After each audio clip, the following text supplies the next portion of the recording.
we are going to find out the one which exhibits geometrical isomerism. So double bonded carbon ஓட attach ஆகி இருக்கக்கூடிய group similar இருக்கா different இருக்கான்னு first analyze பண்ணணும்.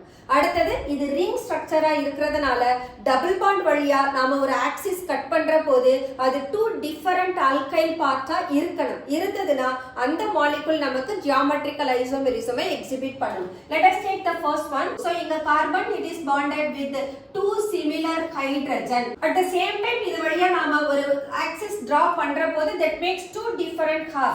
ஒரு half R னு இருக்கு இன்னொரு half R dash னு இருக்கு. This does not show geometrical isomerism.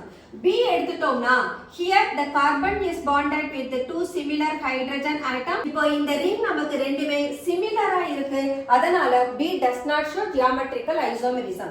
C எடுத்துட்டோம்னா the carbon is bonded with the two different group that makes two similar half of the alkyl part.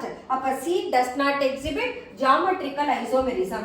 D எடுத்துட்டோம்னா this carbon is bonded with two different groups, two different half, one is R, one is R dash.